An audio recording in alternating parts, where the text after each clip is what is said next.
Waiting for that perfect timing. Okay, there they are. Let's welcome Sadguru Madhusudan Sai and also Sunil Gavaskar sir. So please.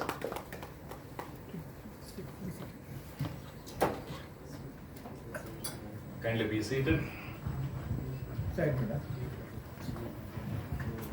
Good evening, namaste, respected members of the press, esteemed guests, cricket enthusiasts like me. A very warm welcome for this special press conference about One World, One Family, second edition, which will be played on Saturday, 8th February 2025. We are deeply honored and blessed that we have Sadguru Sri Madhusudan Sai with us. Sadguru, thank you so much. It's always a blessing to be in your presence. And of course, we have the true legend of the game of cricket, very own Sunil Gavaskar sir. I was just having an interaction with the media to keep them occupied while you were making yourself way inside this auditorium. How many of you have visited Sathya Sai Grama? I'm sure no one, because they said in the last 1 year they haven't visited Bengaluru. So I don't think they have visited Sathya Sai Grama. Let me tell you, I'm not saying this because Sadguru is here with us. You have missed something absolutely marvelous, something absolutely magical. I had the opportunity of interacting with Suchetan while I was coming here from the airport, and he was saying the last 9 years since he has been part of this mission, how things have changed. It reminded me of a story that I read many years ago. Imagine millions and millions of years ago, no life on earth. There was life only inside water. And there were two fishes, small fishes, friends, swimming next to each other. From the opposite direction came another big fish. So these two small fishes wished, "Good morning, sir." And it whizzed back. In those days, they used to wish good morning. And they also said, "Good morning." And that big fish asked, "How's water?" These two fishes looked at each other and they went, "How's water? What do you mean by how's water?" But first fish said, "Fine." And the second fish got really curious. "How is water? How is water? What is water?" Because fish discovers water last.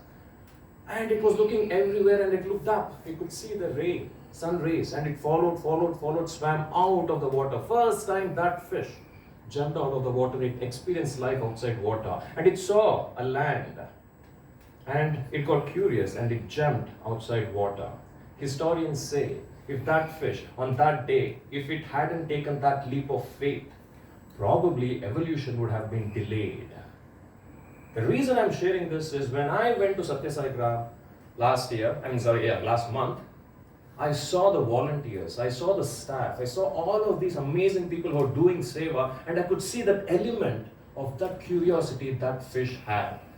Whether it is having that super specialty hospital, which is absolutely free. And again, when they say absolutely free, they don't compromise. My mentor used to say, compromise is a dirty word. Just because it's free doesn't mean that you just tick the boxes. In fact, I hate to compare, but it will put a lot of other private hospitals to shame. They're completely challenging the conventional way of running a charity or philanthropy or non-for-profit, whatever we want to call. It's very difficult to express it in words.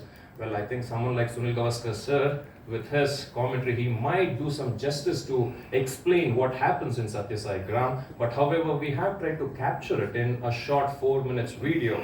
So Shiv Kiran, are we good to play the video? Let's take a quick 4 minutes video about all the activities that are happening and that have happened so far. Shiv Kiran, over to you. One world, one family. Vasudhaiva, humanitarian and visionary. The mission has established institutions in healthcare, education and nutrition across 80 countries over the past 12 years. All services are provided free of charge, silently transforming millions of lives worldwide through the power of compassion. The Annapurna Morning Nutrition Program began in 2012 with breakfast for just 50 children and has since grown to become India's largest morning nutrition program.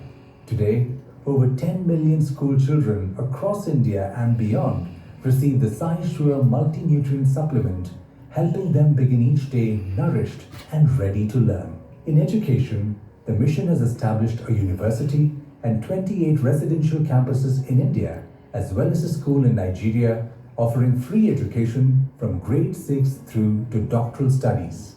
Over 3,700 students are receiving values-based education and developing skills to make a positive impact on society, with many coming from rural backgrounds and 40% being girls. A skill development center equips rural youth with job-ready skills through courses in plumbing and electrical technologies. Additionally, over 7,800 scholarships have been awarded to encourage primary school enrollment for rural children. The vision of accessible medical education was realized with the inauguration of the Sri Madhusudan Sai Institute of Medical Sciences and Research by Prime Minister Sri Narendra Modi. Offering free medical education with a commitment to serve rural communities, the institute is bridging the healthcare gap between the urban and rural areas. On the healthcare front, the mission has established the world's largest network of free pediatric cardiac hospitals in India, Fiji, and Sri Lanka. Since 2012, over 34,000 life-saving procedures have been performed at these hospitals, all at no charge. Additionally, 5 mother and child hospitals, primary care wellness centers, mobile hospitals, 2 multi-specialty hospitals in India, and 2 hospitals in Nigeria have together provided consultations to more than 2.9 million patients. Looking ahead, the mission's next milestone is a 600-bed state-of-the-art hospital in Muddenahalli, said to be the world's largest fully free hospital. Scheduled for inauguration in November 2025, it will be the second teaching hospital for the medical college. This facility will provide world-class healthcare to everyone, removing financial barriers and ensuring equitable access to high-quality care. Beyond nutrition, education, and healthcare, the mission has also established 11 centers for human development across 10 countries, fostering both service initiatives. The vision for the future is bold and transformative: to establish 600 schools all over India and 6,000 wellness centers, one in every taluk. With a mission to ensure that no child goes to school hungry, the goal is to nourish 80 million children daily, empowering the next generation with education, health, and hope. This monumental dream embodies the spirit of oneness and service, striving to create a brighter, equitable future for all. When individuals prosper, society prospers. When society prospers, the nation prospers. And when nations prosper, the world prospers. Together, we are one world, one family. Yes, ladies and gentlemen, was